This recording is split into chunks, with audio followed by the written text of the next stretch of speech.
Check. This is Random Urban Memories, brought to you by the rumboyz. You've seen, heard, or felt it on the streets. Well, we're here to talk about it. In 3,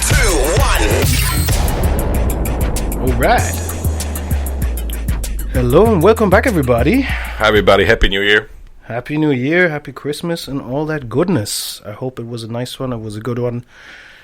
How was your New Year's and Christmas? Really good, really relaxing.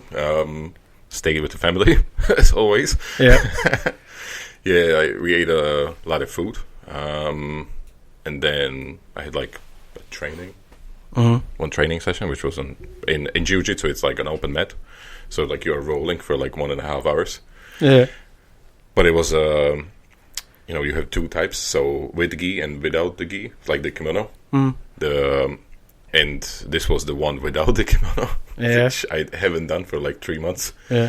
So I was out of the practice completely, and I was rolling with guys that are much advanced than me.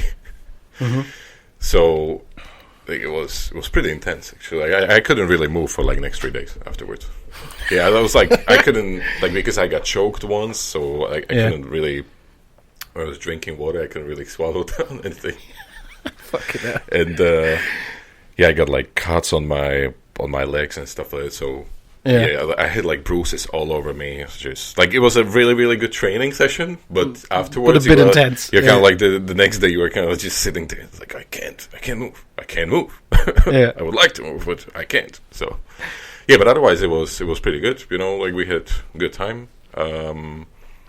Didn't do much, to be honest. I did. I had a lot of plans, but I didn't do any of them, really. I agree. Bit of laziness, yeah. And you? Completely. Dude, same story minus the jiu-jitsu.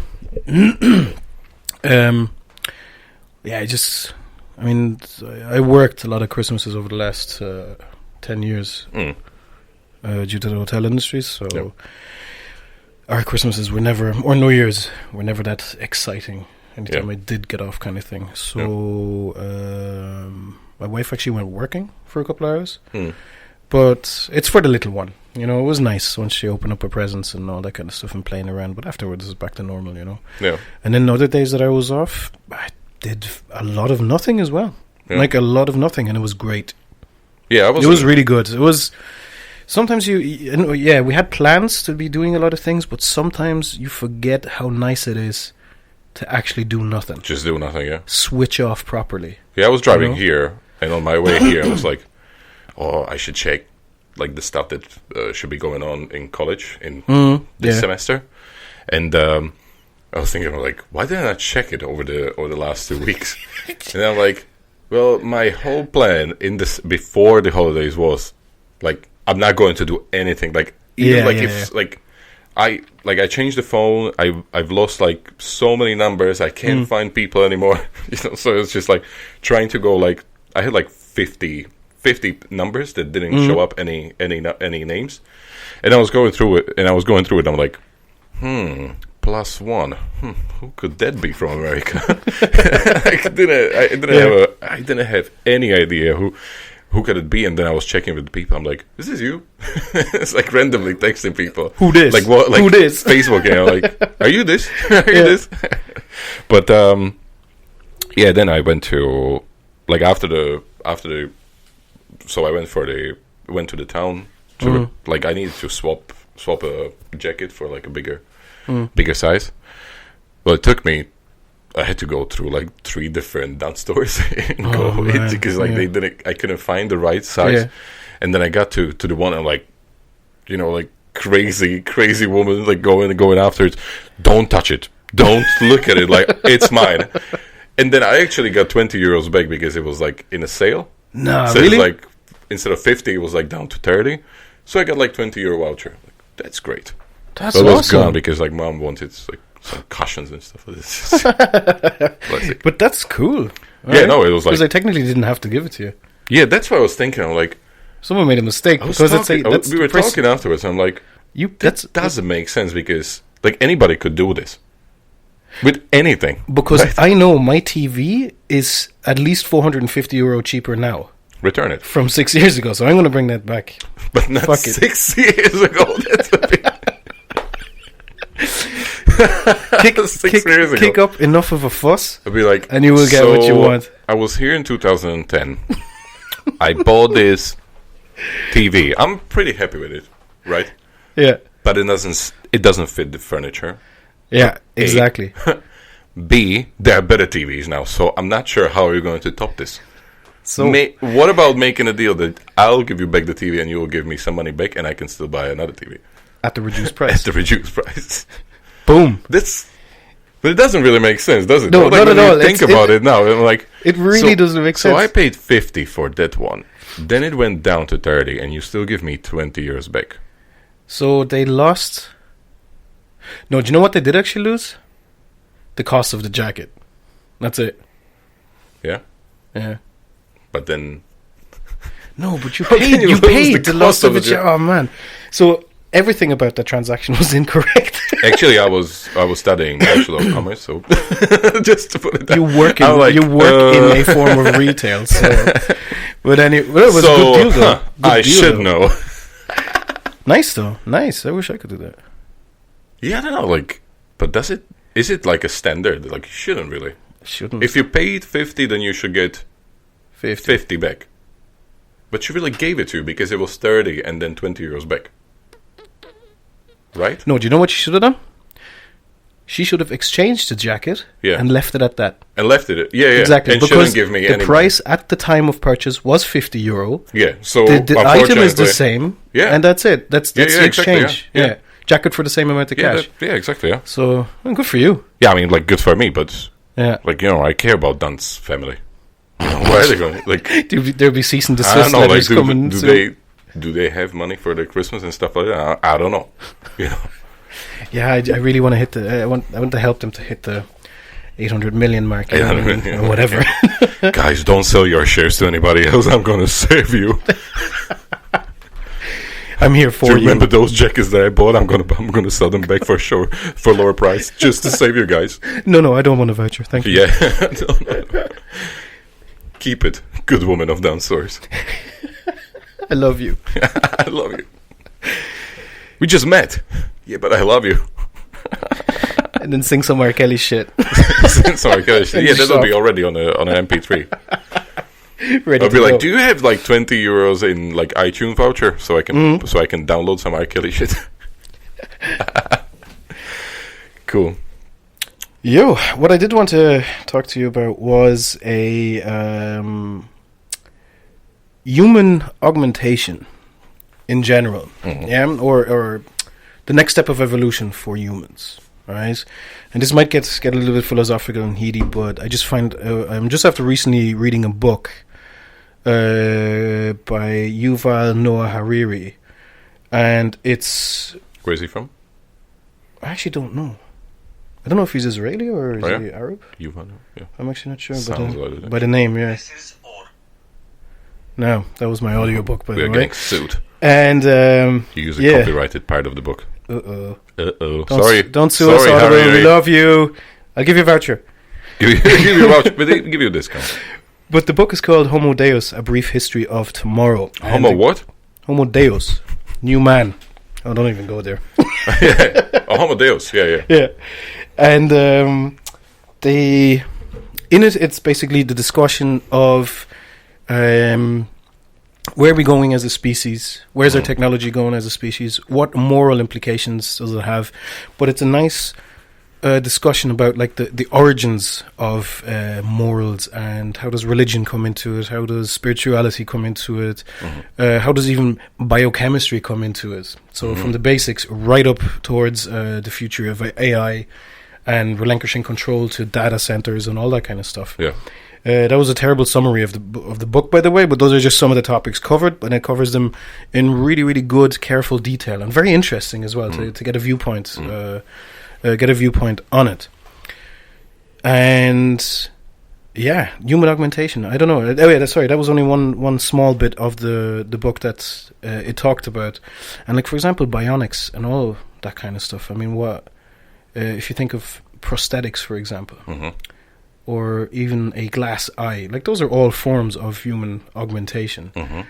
Getting a boob job or getting your lips pumped with collagen.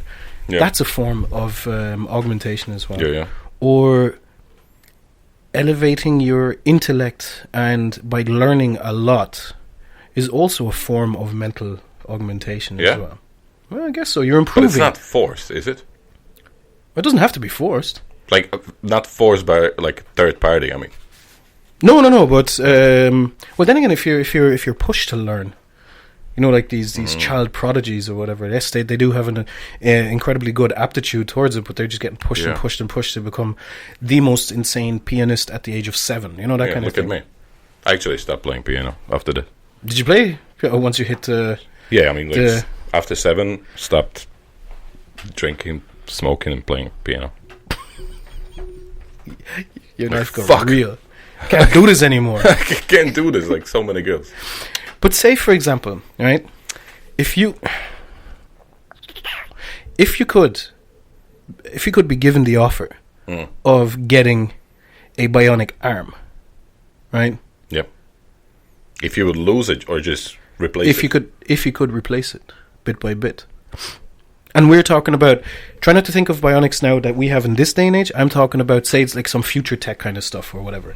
Like an arm comes on the market and it functions 100%. It has all the spinny bits and all the amazing robot stuff we see in sci-fi films or whatever. Made by Nike. Bam. But would you, and the surgery or anything like that, it feels like an arm. It is an arm.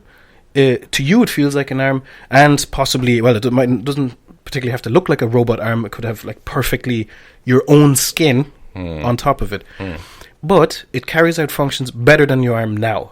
Yeah, it's pain resistant. It is heat resistant. It can function. It can preempt some of the things that you want to do because it has some cybernetics built in. Would you get that done? I don't know. I mean, if I would need it to perform some tasks, not to Jesus, like, to perform some tasks, not to perform in bed, Jesus. Like, why do you need why do you need an arm to perform? Come on, man. Well, unless it's by yourself, but that's God. What kind of book did you read? Give me that cover. Stop reading that book. No, but fire, like. To perform in your job, I guess I would do it. If anybody else would get it. If anybody else would be getting it out, like I wouldn't be probably like the first to try it, but I would probably like, if people would get it, I would probably get it just to kind of like be on the same level as the others, because that's the main point, right? So people do the augmentations and changes to their lives because they want to be either on the same level or be better. You're actually after touching on a very interesting part of the book as well. It's whether it be machines or augmented humans, the time will come where one will leave the other behind. It's like a speciation. It's where literally the species will split at some stage. Yep. So if it does in, say, I don't know, 100 years, become fashion to have incredibly performing 2 bionic arms or whatever, and everybody has it, you don't, then you are literally left behind. Yeah. I mean, if you can type 1,000 words per second, and you're still, clunking away with your sausage fingers at the keyboard. Yeah, that's the same thing. I mean, like if you can, at the moment, right? So if you can type right, you have more, like higher possibility of getting a job. Yeah. If you know more languages, the better. Yeah. If you're more like educated, the better for you, because like you have like how you are just increasing your chances. I guess it depends if it would be really to if it would be just like a fashion thing or something that people really need, like, or functional that suddenly just, I don't know, I just can't. Functional, but like, we are not talking about like bionic, like sex organs. Jesus Christ! You said functional instead of functional. Functional. I said functional. But I don't know what's wrong with me today, man. Sorry. But yeah, I don't know. I probably get it. Like I would, what I would like is are morph suits? Is it morph suits? Like the stuff that helps you, or like something like Iron Man suits or something like that. You know, like morph suits are the freaking big thing. Whatever. Don't ignore me. Exosuit. Exosuits. So something like that. I would get something like that, but I'm not sure if I would be just like if I would let somebody just cut off my hand just to get it. If somebody loses their hand or leg or anything else, I guess it makes sense to replace it. But otherwise, I don't see the reason, at least for me at this point, to do it. I'm not sure. What about you? I don't know. From a technological standpoint, Do you function? Huh? Do you function from technological standpoint?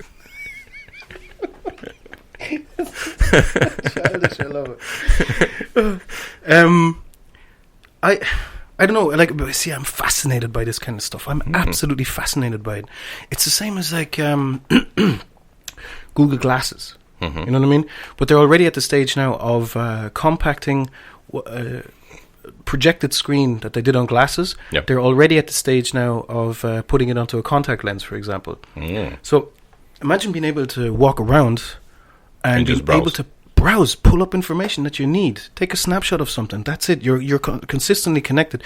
Now here goes the other story of like, do we want to be connected the whole time, 24 hours? You know what I mean? Do you want that data to be collected? That kind of stuff. Yeah. But that's the direction we're going in. Yeah. I don't think it's going to. It's not going to. It's not. The progress is not going to stop. No matter how much you're against it, no matter how unholy it seems, or no matter how abnormal it seems, it is the way we're going. Because okay, say these bionic arms, these bionic contact lenses or whatever, everyone else is going to get them in 10, 20, 15 years, 50 years time. And you will be the one that doesn't have access to that information. You're the only one with the phone. You know what I mean? Yeah. But I don't know, because I'm so fascinated by it. I think I nearly would. Yeah, I think... Like not a prototype now. Not something that's kind of like, this might work. You would be like an early adopter. Yeah. In marketing terms. Yes. Yes. I'm an adopter. Disrupting the industry. Like disruptor. I fucking hate that word. Oh, it drives me crazy. Disrupting industry. Yeah. You will create blue ocean. What? Blue ocean and red ocean. Never heard of it? Oh no, is this another one? So no, red oceans are all the industries that you know now. Yeah. Right? So because like you have more players in each industry. Yeah. And blue ocean is something that it's a new industry, not known to us.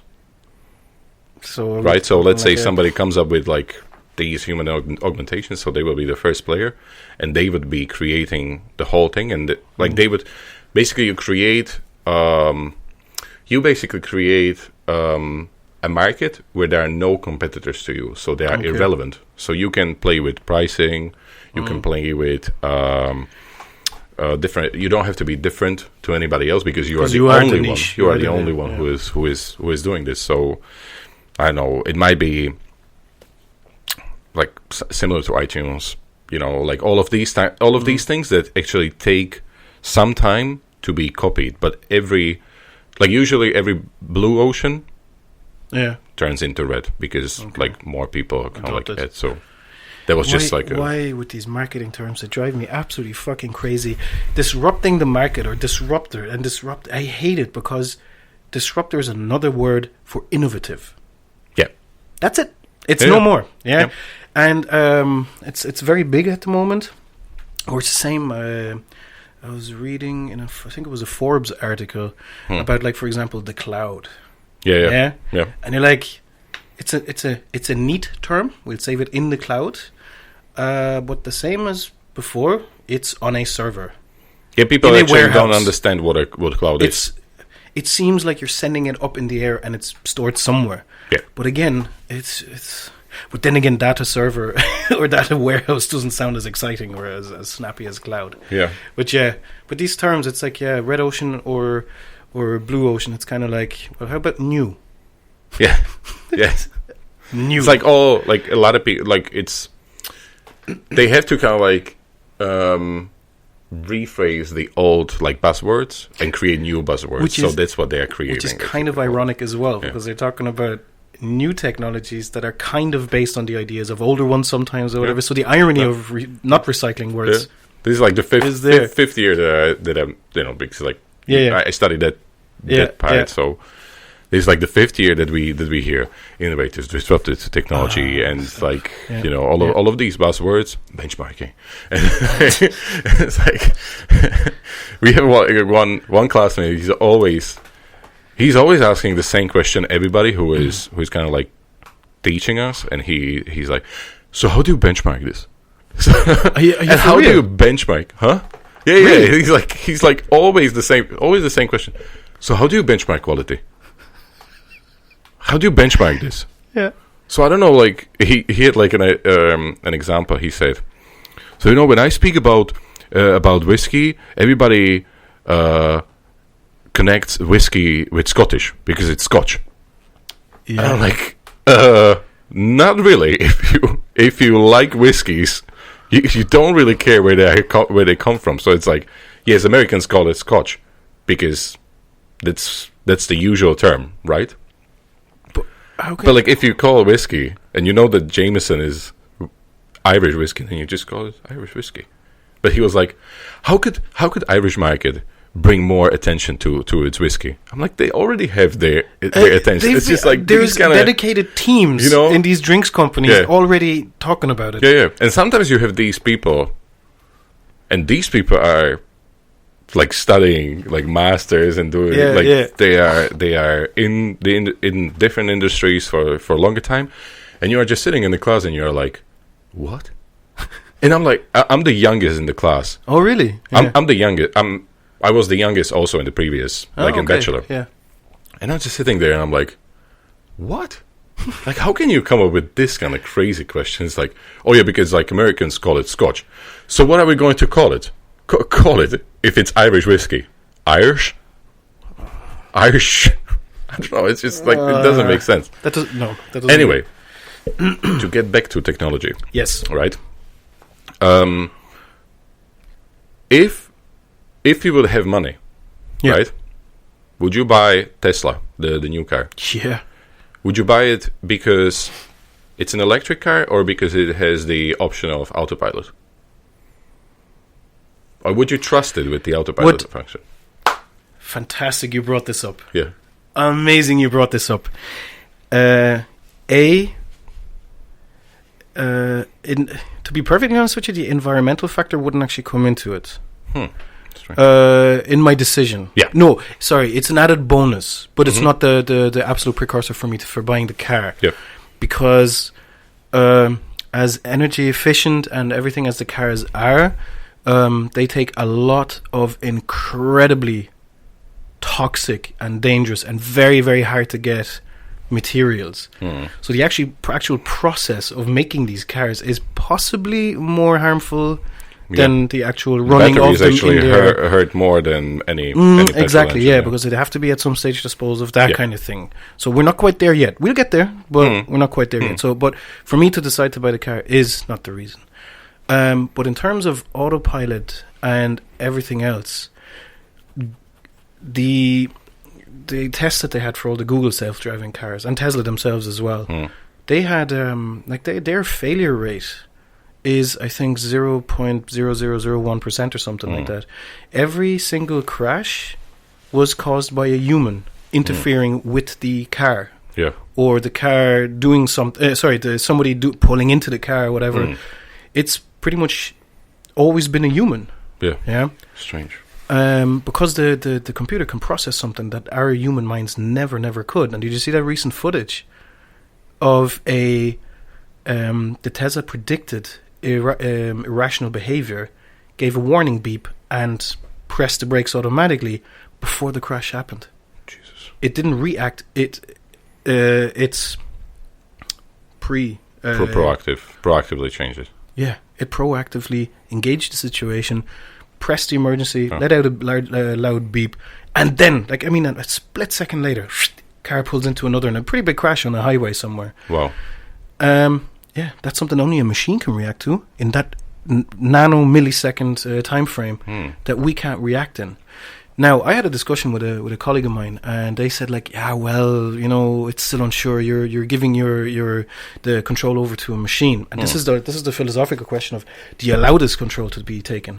But this is the amazing thing: your 40 years of driving does not benefit anyone else on the road apart from the people around you, so that you don't cause a crash, right? But because you're human, you have there's a failure rate built into you as well. Yep.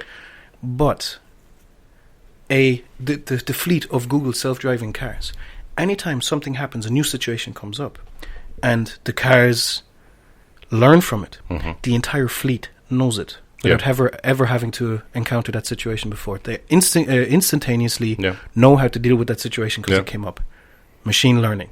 Boom. Next level shit. Yeah, this is the thing, because like if you have normal like drivers, you have probably like a high percentage of really good drivers, and then you have a small percentage of like bad ones.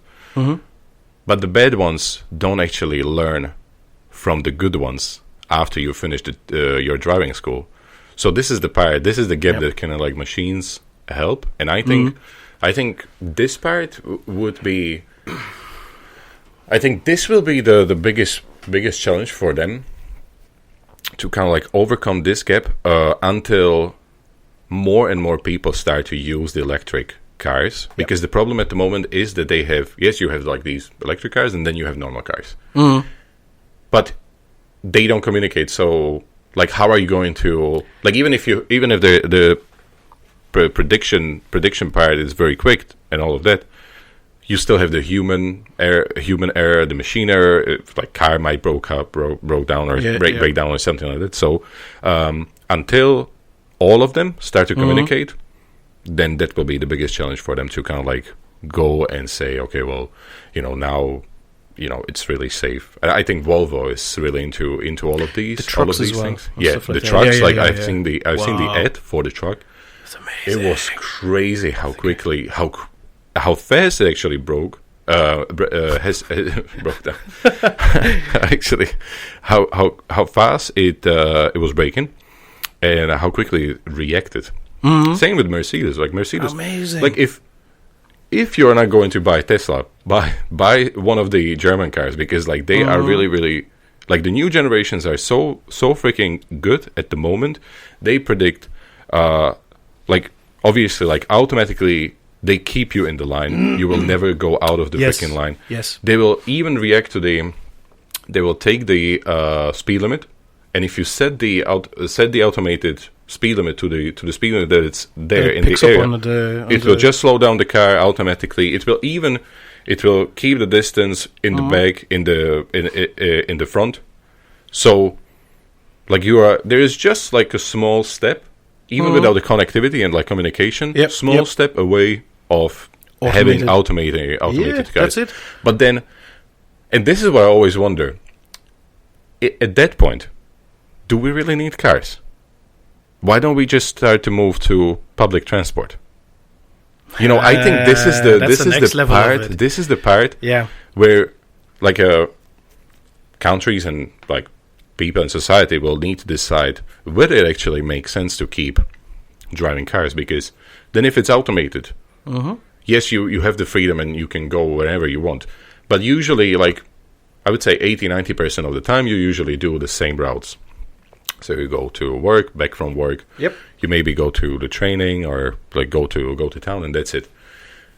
Rarely you go out of the town or you go on a trip, right? Yep. So does it really make sense to keep using cars by yourself? Dude, that is, you know, such a good point. Yes, such a good point. You're absolutely right. I mean, I think Uber now is already putting cabs out that are self-driving or they're testing, that kind of thing. But you're 100% right. Call yourself a pod or whatever it's going to be and hop in.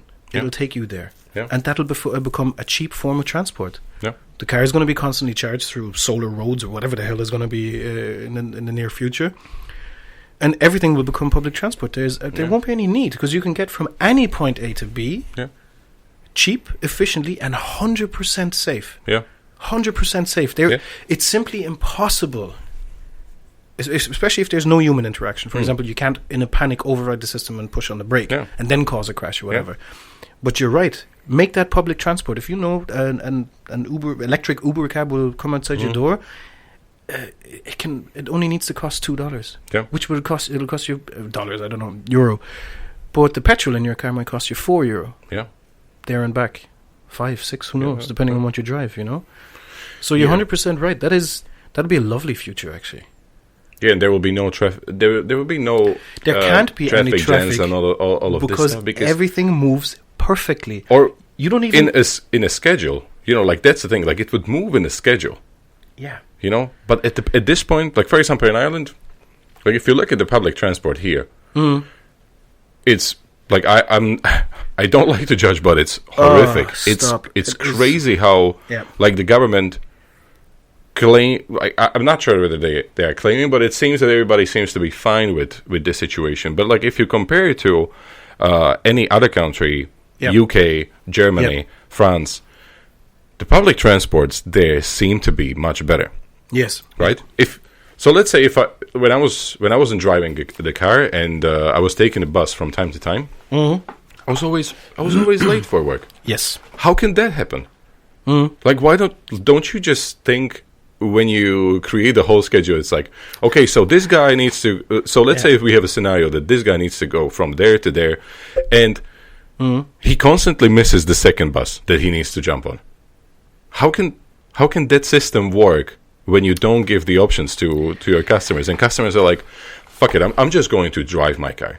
Yeah. And this is how you create traffic jams. Yeah. You know? That's in Galway here especially, it's an absolute disaster. There's 4 or 5 choke points in this town that are horrendously bad. And I will give you an example where I work. The bus on there's a 6:30 in the morning bus, right? And or even the 7 a.m. bus. Without traffic, so this will give you a benchmark of how long it could or should take. I'll do the benchmark this. So we leave, and I think it's about 8 to 9 minutes. That's the whole trip. That's my commute from city centre, not from where I live now, but from the city centre. Yeah. 8 or 9 minutes. Yeah. There was something seriously wrong, and it's Galway is not a big. It's as such. Yeah. It's not a big city. It's a very large town. But when it takes you an hour and 10 minutes to do an 8-minute route, you've got a serious traffic problem. Yeah. I mean that covers city planning. That covers the engineers. That there's supposed to be 2 engineers controlling the traffic lights in Galway. That kind of thing. And they were gone for 3 years. They managed to get one now, and he's there at the key times. But if you had public transport on a full-on schedule, it simply means they don't even need traffic lights anymore. First of all, they can do pedestrian crossings, but if car A is going through a crossing at a particular speed at a certain time, the computer will know 100% where it's going to be. So therefore, it can let the other car slip in, slow it down, and let it slip in behind it. Yeah. Do you get what I'm saying? Yeah. There's no need. You can make it in 6 minutes because the cars can go at 100. Yeah. Because they will never ever crash. Yeah. So it's crazy. It's like the thing is like it's a magic circle. Yeah. The more cars are there, the more traffic jams will be there. Yes. The longer the journeys with the bus will be, so then the less people will be willing to take the public transport, and then that creates more traffic jams because more people are driving cars. And that is exactly what I'm going to do, because that means I can skip the 10 minutes that I need. If one of my buses was going just 5 minutes early or wouldn't be so late, I can actually skip that and actually make it to work on time. Yeah. And that's a fact. Yeah, no, it's crazy. And like crazy. I love taking like public transport. When I'm in Germany, in Berlin, I love it. A lot of people, I love it. They purposely don't have cars. Yeah, because it just doesn't make sense. Yep. You know, like because like when do they start? When is the U-Bahn stopping? The metro in the evenings. They still have some of the lines are nights. Yeah, they have night lines. Yeah, they have night lines. Yeah, as far as I remember, anyway. Really, and night buses. Yeah. So, yeah, I just needed it like once in my life. Yeah. There, but otherwise I was taking taxis. But yeah, like you take taxi when you are partying, but otherwise you can get anywhere, anytime, anywhere. You know, like you keep and maximum travel time, unless you're going to the outskirts or whatever it is. Yeah. On average, 25 minutes. Yeah. Ish. Yeah. Like if you go to Köpenick, for example, Köpenick can take quite some time, but But and it's then again, straight like through. you keep people like walking, like really, like doing some stuff, and not just sit in the cars. And Yeah. you know, I mean, It's actually a cheaper, more efficient mode of transport than Yeah. owning a car. And instead of tackling the problem head on and accepting it like that, Yeah. and starting at the beginning of the magic circle, even though it has no beginning, but does it? Who? Who's spy? was chicken first or egg? The chicken. Yeah, It was the chicken. You'd make the chicken was chicken.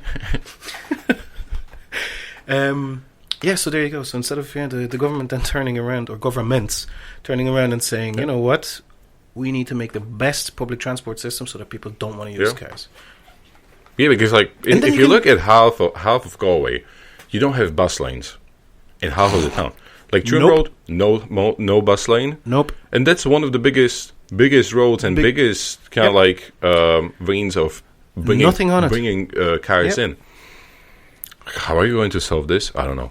Like you either rebuild the whole road, or I don't know, or just reroute or build a new road somewhere else. But I'm trying to build a new road in here and there and everywhere, Parkmore, Tuam Road or whatever, but then there's always someone People are against it. putting... Usually. Yeah, what do you call it? By signing.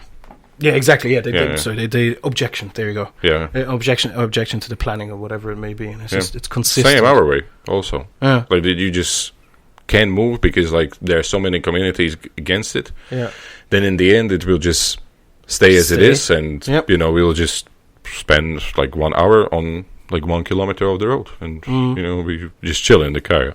Yeah. It's something that really needs to be looked at, I think. And it would help us, I guess. Yeah. Yeah. But technology would help. But what kind of technology? I don't know, deep mind technology. That's actually another thing I was going to say. The That machine... people would have some sort of like antennas, and we would be communicating. It would be like there would be a driver. You would just look at him, and it's like, "You going on that roundabout?" And he'll be like, "Yeah." Shit. I'm taking the third out, the third exit. He'll be like, "I'm taking the second. Don't hit me." Boom. Bingo. There you go. Strange, but That'd be possible. really weird going around the Hang roundabout. on. One thing. I was thinking about this while we were talking about it. Yeah. There's a girl in Galway. She's an NUI. I think she's like doing PhD. She came up with this brilliant but super simple idea of, I think it's for people with Alzheimer. Yeah. That like they walk and they shake. That's Alzheimer? No? It can be a symptom in advanced Alzheimer's, but I think you're talking about Parkinson's. Parkinson's. Yep. Yeah, I always mix them up. She came up with the idea of for them to actually walk straight. Mm-hmm. So the simple thing was she put like the small laser things that you have, like with the Little pointer, laser pointer. small red dot. Yeah. So she created like a small, I think it was like LED light, red one. She put it on a shoe of the patient and let them walk. When they have something to concentrate on, like a dot, It focuses they them. they focus so good that they stop. Like you don't see a Parkinson person. They behave like normal. Really? And they can walk straight without any like shaking and all of that stuff. Really? Yeah. That's amazing. And the problem here was that she, and we were talking about this in college. She actually showed it on a conference, but now she cannot claim any patent for it because she disclosed it and made it public. Yeah. So imagine like this super intelligent girl came up with this, but she cannot benefit out of the idea at all. Really? And it's such a simple thing, and she would help so many people. And I think it will be something that will come to the market anyway. Mm-hmm. But unfortunately, like, she cannot benefit out of it at all. But these small things that come up, like she's definitely like a genius. Yeah. And it's something that you are just looking at these kind of things, and you have all of these neurosurgeons and all of these like PhD guys and like really, really smart guys that are like 60, 70 years old, and they didn't come up with this stuff. And then you wonder, it's like, where do you make that money? There was a couple of dudes that made an app for the visually impaired. And I really loved the idea of it. It was really nice. It's basically an app you can sign up for. And if you have an issue as a visually impaired person and you need something read out to you, or you're not quite sure, you connect to this app, right? Yeah. And I guess it calls somebody in a queue. But it doesn't have to be. It could just be routed to you. And if you have 5 minutes just to read a text or something like that, you can accept. So they hold up their phone. The camera shows you. It's like a Skype call. Yeah. It shows you what they see. And they might ask you, I'm in an area I'm not familiar with. What does that traffic sign say? Or what does that bus stop sign say? Or can you read the ingredients here for me? Because this is a new form of milk. I don't know if it has lactose in it, kind of thing. If it's lactose-free milk. I think that is such a lovely idea. All it is, it's a Skype chat, but you connect to somebody who has 2 minutes time on their phone, and you read it out to them. And you're just using the same stuff that it's already there. It's already it's like there. Dude, voice amazing. And you then, as a visually impaired person, you just hold up the phone and say, can you read this for me? And you have your headphones in or whatever. It's amazing. I mean, it's the simple things, man. Or the whole parking app thing. 2 guys, they were in NUI. I can't remember the Park Shark, I think, or something like that. Well, I guess in Galway it mightn't work so well, but I think they made it big in Dubai, in San Francisco, New York, that kind of thing. They blew up big time. And basically all it is like any other form of like Airbnb or whatever, you simply rent out your parking space outside. Like outside, I don't have a car, but I've got space for 3. So I could just put it up, and you set the rate, you set the times, you set the description, you set the security, and somebody just books it, and they don't see your address until, they don't see your full details until they actually accept and pay or whatever. And if I lived closer to town, and people in Ireland would be using this app more, maybe even in Dublin it's very popular, how awesome would that be? And you're willing to be like, my car is secure, it's 5 minutes from town, but I don't have the time to find a parking space. €4 a day. So I'm making use of my parking space, and someone else gets it cheaper or whatever. Yeah. And I'm really for these kind of things. Yeah. And I'm like really like super excited about these kind of things and like all of these ideas. And I was actually writing an essay about business model innovations. And the one biggest challenge there is the law, right? So, for example, if you take this example, you rent a house, and you have, let's say, 3 parking spaces. You rent them out. Yep. You are basically creating profit. You are making a business. Yep. Which in your contract is not allowed, because like your contracts, it's not. Yeah. In your contracts, you are. It's not my parking space to be giving away. In all of the contracts that for renting, it says that you are not allowed to do any business in the premises, which include the parking spaces. So this would be one area that people could be getting in trouble. It's the same thing with Uber, Airbnb, and all of these things. See, the thing is, these people are the facilitators, right? I had this discussion with my hater-rater friends. You know who I'm talking about. And immediately they shut down the idea, and they said, "Yeah, well, it's illegal." And I said, "So is subletting." Yeah. But it's a case of A, are you willing to do it anyway? B, what's the likelihood of getting caught? And C, it depends how you do it. But the apps themselves, see, they're the facilitators. They connect the people to do it. But they take a fee also. Oh yeah, they take a fee, but I think it's a case of like, well, seeing that we can't check everything, we trust to you. Like if you sign up to Airbnb or whatever, I'm sure there's a small disclaimer in it saying,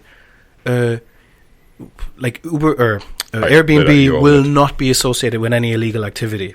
So if you sign this, you're telling us that 100% you're not subletting the apartment, or that apartment No, I'm not saying that rent. they will get in trouble, but people who are doing it will most likely get in trouble. But it's kind of the same as like if I don't know, if you decided to move from your place or whatever, and it's easier for you to drop my car off here, and I said, yeah, dude, give me $5 a day.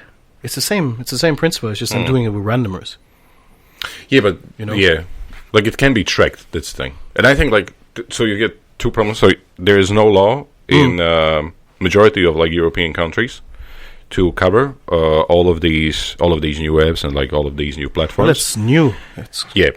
So like all of the law in regards to IT is so outdated that like anybody can do anything at this point, and usually it's like the American companies are like benefiting out of it. Yeah. Which might be kind of like strange. I'm not sure like how is the IT law, like how are the regulations there at this point. But for example, if you take the taxes, how are they going? Like where the money flows. Like usually the money will flow directly to America, but if the transaction is done in Ireland, like the taxes should be paid here, right? Even for, let's say, Airbnb or Uber. That's the interesting thing. So this is the thing. Like they are paid here, but so little. That was the whole thing with Apple when they technically owed them like 13. But that would be in case that the company would be incorporated here. But let's say the company is incorporated in America. It has nothing to do with Ireland, but the users of the platform are in Ireland. Here. Right? Yeah. Then the money just flows directly to a completely different country, but there are no taxes being paid. Nope. Right? So this is the biggest problem for governments because they have no way to control all of these things. It will take 1 or 2, maybe 3 years until they catch up. Yeah. All they're doing is they're filling loopholes. Yeah. That's it. They're filling loopholes, and that's basically it, Like imagine being a taxi driver and seeing all of the Ubers popping up. Is Uber big in Ireland? I have no exposure to Uber at all. I don't know. I'm not sure about Galway. There might be. I don't think so. Like Dublin, you don't I'm see sure. Like, let's say in a different town, Limerick. I'm sure there is Uber in Limerick. Yeah. Luber. So imagine being a taxi driver, paying your taxes and all of this stuff, and then there's all these. There are all of these Uber drivers, and getting money, like not paying taxes. Uber is not paying tax. Like, look, I'm not sure what is the situation with Uber. Who is paying taxes, but they might be thinking that people like nobody's basically paying taxes. I would be mad if I would be the taxi driver. You know. Yeah. I think. I don't know. It's just. It's just crazy. Yeah, it's like a big. I understand that it's a loophole, but this is a big free for all at the moment. You know what I mean? Yeah. Like this is a massive free for all for everybody. Yeah, everybody. Because it's good. Like it can. And I'm not saying it as a negative. I really, really like all of these things because, WhatsApp brought us free text messaging, free voice calls, free video calls. And it is great for us because we don't have to go and pay for messages, right? And it is a disruptive technology. and it's good also for pricing because then suddenly you bring the new element to the pricing of the bundles, which will bring more focus to the data rather than messages and phone call minutes. So they need to, the operators need to try to change the whole structure and models. Sometimes you got a good point. Sometimes I think it's good to punch the old system in the throat, and I really mean that. Sometimes, oh man, I can't believe I'm going to say it. Yeah, exactly. Yeah. But sometimes it's good to be disruptive, in the sense that now everybody's turning around. That includes lawmakers, everybody else, and now everyone is turning around again. Shit, these young kids creating apps. Well, I say kids, I don't know, 22-year-olds or whatever, come up with these fantastic, so simple ideas of shit that people have done for a long time anyway. Yeah. You know? Because they were fake taxi drivers before. Man, You know? They were fake taxi drivers. So why don't we just create an app for all this stuff? You know what I mean? People have been subletting for a very long time. Yeah, my cousin is coming to Galway. I rent out my room for €100 a month or something. I pocket it. Nobody knows about it. So if you're going to rent your whole apartment or whatever... Well, now they know. It wasn't me. I literally have no cousins in my room. They paid me. I paid them to stay. So he's Airbnb. No, you know what I mean? And it's just these people bringing it all together. So now it's, fact is, whether you like it or not, it's out there. And now it's up to the policymakers, the lawmakers, and everyone else involved to go and step up their game and make it safe and bring it forward, you know? But you snooze, you lose, man. That's the thing. Like, you have to be super quick. Yeah. Super quick with these when you are reacting. The simplicity of the ideas makes me sick sometimes. It's like, why... When you hear the idea... Why don't I have this stuff? Yeah, why don't I come up with this? Yeah, exactly. You just sometimes you go, really? Yeah. Really? Yeah. Fuck you. I could be literally a billionaire right now. I could be paying people to make podcasts. Like the biggest, the most strangest thing for me was like how Minecraft blew up hugely. Like that guy who sold it, like the creator, he's a billionaire also. And like one would never think that it would be such a successful thing. And it's just literally like the graphics are not like they are not high definition or anything like that. It's just like really, really simple, like simple things to do and all of this stuff. And you're kind of like looking at it, it's like, she's like, you don't even have to be like the top notch. No. To create something that people will really like, you know, and it's amazing. It's amazing. Yeah, really. It's crazy. Yeah. Yeah, I should start a bus company in Galway or something. I don't know. Like a helicopter company. Like the one, like the one that parks around the corner here. Yeah, that was my first pilot. He was actually there to pick me up. That was his first test ride. Yeah, I don't know. It's one of these days. One of these days, man. We might still get rich off this podcast. Yeah, might. Doubtful. Unless we have a podcast app that beats all the others. If you type in Amen on your Facebook page, you might get lucky. My dream will come true. Yeah. Now, this is a serious public service announcement to all of my friends on Facebook. Stop fucking typing amen or liking or sharing obscene pages on Facebook. Yeah, they are click farming. They're advertisement boosting. They're absolutely nothing else but a scam for you to like and share. But what are they? Like, explain more, because I didn't know what it was. Usually what it is, it's a picture of Mary crying, Jesus crying, or someone on the cross, like a neon, that kind of thing. Neon. Yeah, exactly. And it says a miracle will happen in an hour, or you will get money, or you will be blessed if you like, share, and type amen. Each and every one of those, yeah. And the same goes for example, on our Facebook page, and we can look into the statistics of who clicks, when they click, what they click, how many types, and how many comments or whatever. And if our page was advertisement enabled, each and every one of those would contribute. Yeah, it's the same with YouTube channels. So all they're doing is boosting traffic, and it's ridiculous because you can't honestly hope to expect that by typing amen, that literally Jesus has checked his Facebook business page, by the way, or public figure page, to see whether his advertisement got boosted. Unless it's the Vatican behind him. Is he a public figure or celebrity? Well, a celebrity is a public regional, like religious organization. We should probably Jesus himself. Yeah. If he was a Facebook page. I thought he has a Facebook page. Oh, sorry. Yeah, if you type amen, you get your miracles and dollars. You'll get a friend request from Jesus. Right away. So yeah, and from the Pope. And another thing that I really, really don't like on these Facebook pages is sometimes they will show some pretty fucked up, mutilated children and stuff like that going, one like and share to heal this, help this child heal or whatever. Yeah. And you're like, probably that's taken out of complete context, as in like that's probably a very old picture. And is like and share going to help this mutilated dog or child or something horrible? Yeah, something really horrible that guilts you into clicking into it. Do you really think your like and share is adding anything? If anything, it's spreading that kind of misery.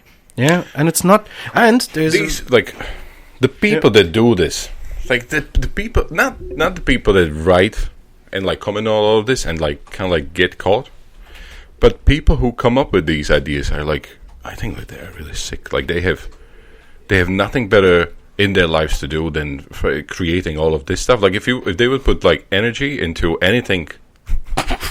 So there was.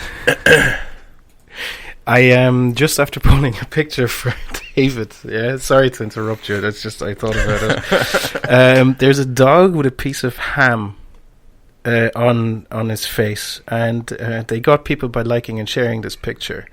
To make it look like as if the thing is, it looks like as if the dog has. It doesn't even actually look like it. It's just people think it's a burn on the dog, on the poor dog. Yeah, but it just has a slice of ham on his face, and people went and liked and shared it. So people, stop being so gullible. I'll say it. I'll just say it straight up. Stop being so gullible and enabling these people. It's like chain letters. Remember those?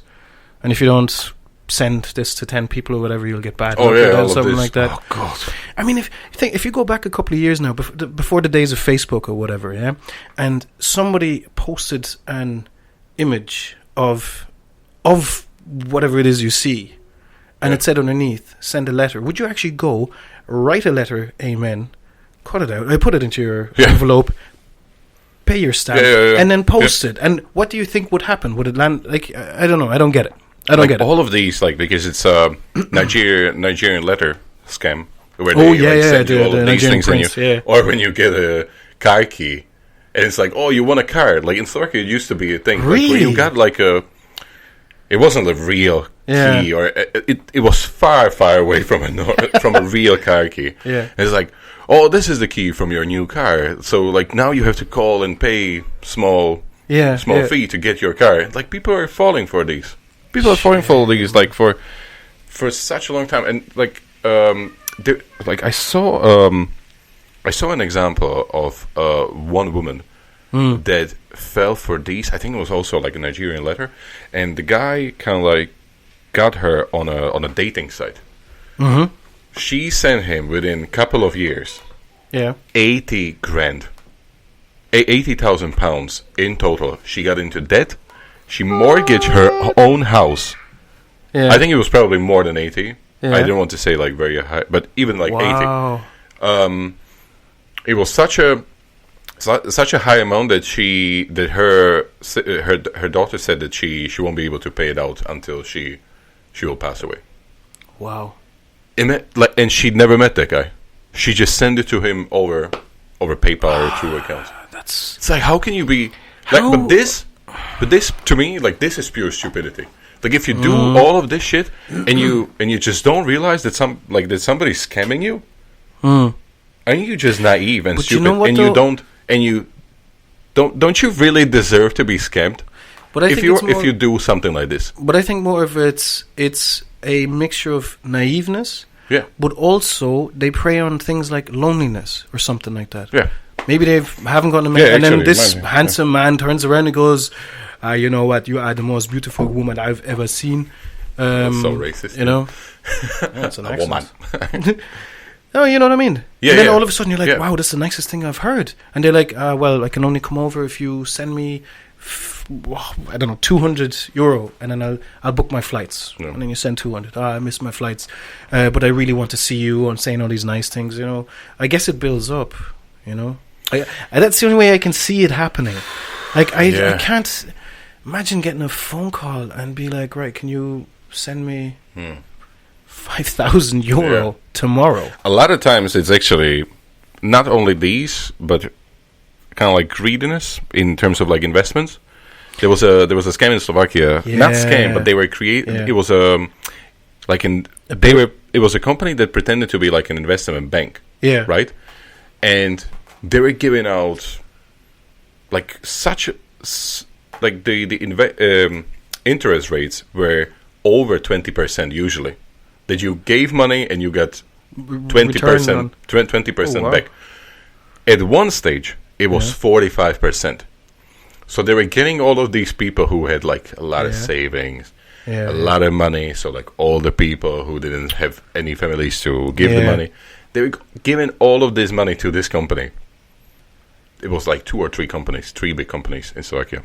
Yeah. The guys are still billionaires until now. Really? They made it, they did their time in prison. Some of them, like the main guys are out. They never made it to prison. The CEOs, they made it to prison, and then now they're Paid either off, broke, super whatever, broke, or they are super rich. still super rich. Fuck. They it was in billions of crowns at that point. They shut down. It was a timed, planned action. They shut down all of the companies at the same day. Yeah. People couldn't get to branches.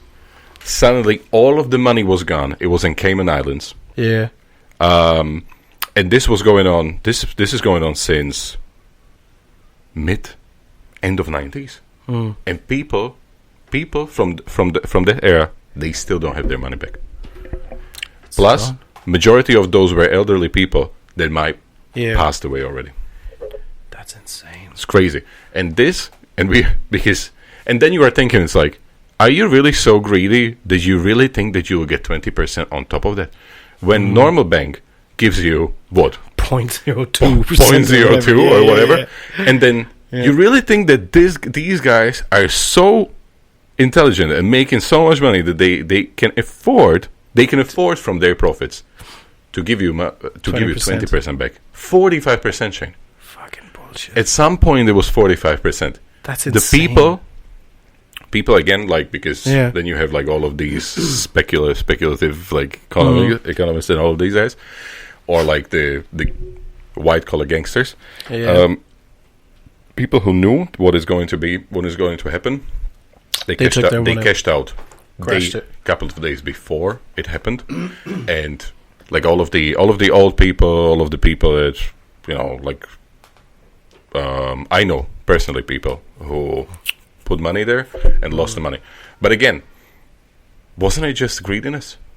It was. I think it was just greediness. So don't you like, because the money that you are getting, the interest is like, so that it mirrors the risk that you are putting in. Yeah. So you have high interest, you have high risk. Yeah. So you should be prepared to lose all of the money, right? Nobody guaranteed ever to give you the money back, or even the money that you put there. Unless you have a flash salesman who doesn't really explain it to you properly, and he goes, "I can guarantee you this." It's greediness. Okay, so where I guess would I put my money? And they go, "Oh no, leave it with me, Babushka. Leave it with me." It's crazy, man. That's pure evil, though, as well. It's pure evil. You know what's going. You call to someone's house, make that sale or whatever, like pyramid schemes, and you know you will ruin them and their children, and their children maybe. Yeah. Fuck, man. Yeah, but that's greed. It's crazy. Like it's greed, and like the law is not against it. The regulation laws were implemented afterwards. But it was like 10 years after. 10 years after that they implemented all of these regulations. See, as long as the documents are signed, you agree to all this. And still. Yeah. So, like, people, what they started to do is, instead of this investment bank, we are just going to start to do, like, microloans.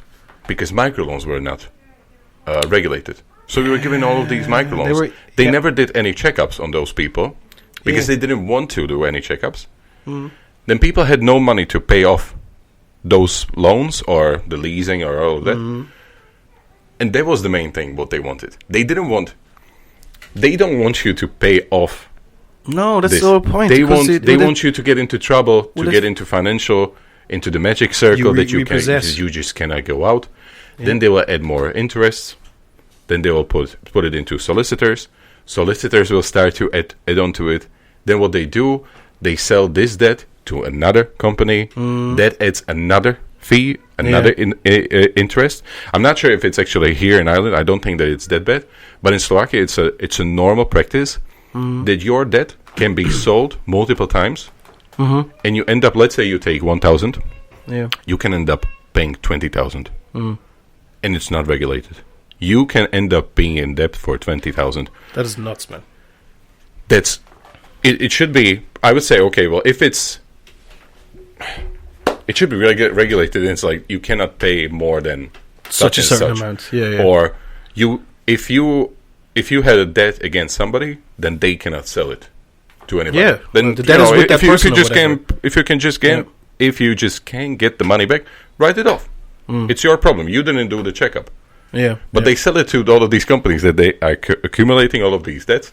And I bet you what they do, what their business model is, they get all of these bad debts, they write them off, and they get compensated don't somehow. They don't pay taxes or get taxes back, or right? Repossess everything. But this is how We should start a company. This is actually exactly, man. makes sense. But this is what brought along the big financial crisis. Yeah, Literally selling shit debts from shit banks to shit people, Yeah. and that is it. It's a domino effect. Nobody knew what they were buying, what stocks they were selling, back and forth. The securities were absolutely terrible. Terrible securities trading. It was a disaster, man. Absolute disaster. But that was done on a global scale. Yeah, that's the but thing. that is the investment was everywhere. The essence of what happened. Actually, what am I talking about? Yeah, in really bad loans. It's kind of like, well, I should only be able to afford 100,000 euro, but the bank goes, take 300. Yeah. Buy yourself a bigger house. Yeah. Yeah, but I can't pay. No, don't worry about it. Don't worry about it. We got you covered. Yeah. Boom. This was my former colleague said that when he just moved to Ireland, He wasn't here even 6 months. Oh, man. They offered him a loan of 500 grand. What? He wasn't working here. The account wasn't open for 6 months, and it was at the peak of the boom, just before the crisis. What? They offered him 500 grand to buy a house. Oh, man. And he looks at the person and he's like, "Are you nuts?" Like he told the person in the bank, he's like, "You cannot be serious. Yeah, like you just can't be serious. Like you don't know my pay history. Like I might be sending this money just to trick you. Yeah, also as a salary. Like you can do it." And they just offered him like 500 grand. And actually, it might not have been 500. That's too much, but. Let's say something like that. But even, it was like 250, 300 or something like that. On a 6-month account. And I was like, what? Man, I got interrogated in... when was I in Australia? 2011 or 12, I think. Yeah. Dude, we got grilled for a 3,000 euro loan. A, we had more than that in our savings account. Yeah. B, we could have paid it off in a month. Yeah. Right? But we just said, no, why don't we just make small little payments and then have the cash or whatever and then keep saving with the savings. The whole idea was like spread it out a little bit. Yep. Because we didn't want to dip into the savings that hard. And we got interrogated for 3 hours asking questions about our income and all that kind of stuff. It was so bad, in fact, that we didn't get a loan with the bank and we closed our savings account there and went somewhere else because we felt insulted by it for a Mickey Mouse 3,000 euro loan. Yep. And you're like, oh, now you're doing checkups? Yeah. For my fart 3,000 euro, that I will pay off tomorrow if you need me to. Yeah. Nope. And now I can't go to the bank, and I am capable of paying back a mortgage because it will be less than my rent. Yeah. And it's like, no, I can't. Yeah. Because you fucked up. Yeah, it's crazy. Yeah. And like for what I was watching yesterday. Like in Czech Republic, the central bank was regulating the financial market. Like these are the things that they do during crisis and all that, just to balance it. In 2017, it ends. So I'm like, and everybody's like, "Oh yeah, this will be great. It will boost the economy." I'm like, "Yeah, it wasn't regulated before, and I'm not sure what brought us into this shit." And then you were just watching this, and everybody's like. All of the politicians are like, "Oh yeah, this is great. It will boost the economy," and then the exporters are like, "Actually, it will like mess us up because we had like they get better prices because of that because it's regulated, so it doesn't fall over." But doesn't it makes like what does every country want more? More exports or imports? Exports. No, so why are they going against this?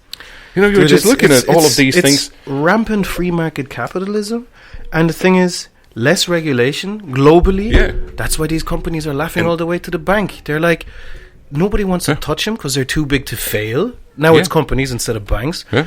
Nobody wants to regulate them. The banking, they don't want to regulate them because they don't want to step on their toes. And then with non-regulation, it's just going to be a fucking disaster.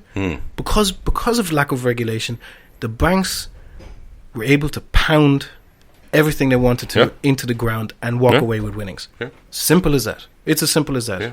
A regulation is just simply a check in place to prevent something from spilling over. Yeah. That's all it is.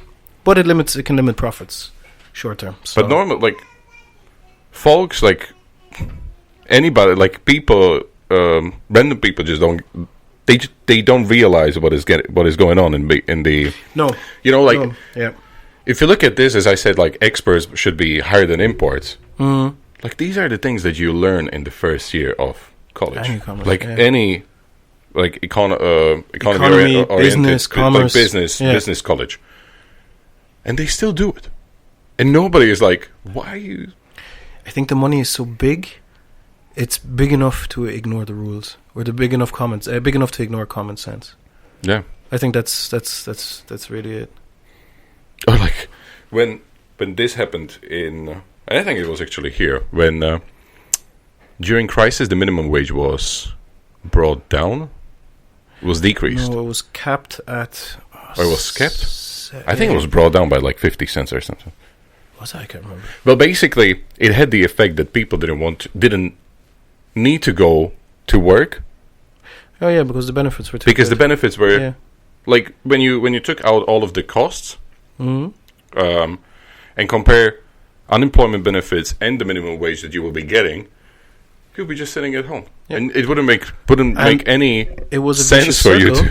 You'll be just sitting at your ass, and that's it. You're right. It was a vicious circle because businesses didn't have enough money to pay the people, give them enough hours, so therefore they only worked 3 or 4 or 5 hours a day.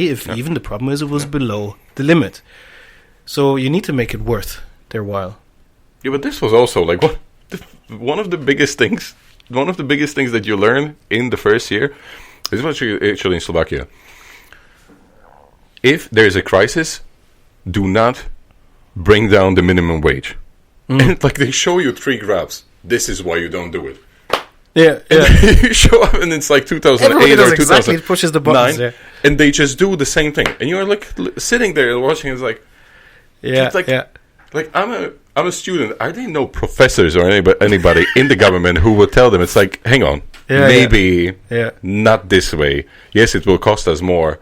Like it will cost us less, or let's try something else, or put more people into part-time jobs. So, like companies would pay less, but we would still help people as a government.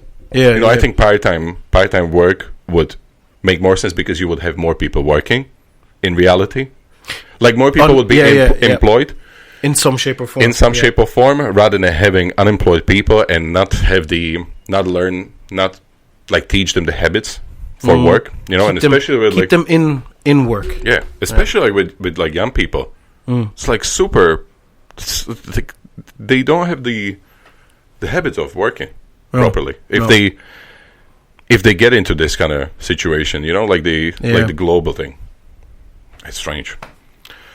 Anyway. But we went from amen to global economics. Global warming now. Oh, next one. All right. Well, I don't have anything else to add. Me either. I'm a bit burnt out after that now. It's amazing how tired you actually feel after recording. It's weird. Yeah. I need a spa and a casino. Spacino. We build one here. In a Spacino. Well, guys, thank you very much for listening in again. And we do request you to send any topics you might want to have discussed or anything that you think might be worth mentioning. And, thanks again. We appreciate you guys. Thanks. See you. Bye-bye. Love you very much. Bye-bye. Bye-bye. You managed to listen to the rumboyz talk on Random Urban Memories. Just like and subscribe where you can on all platforms.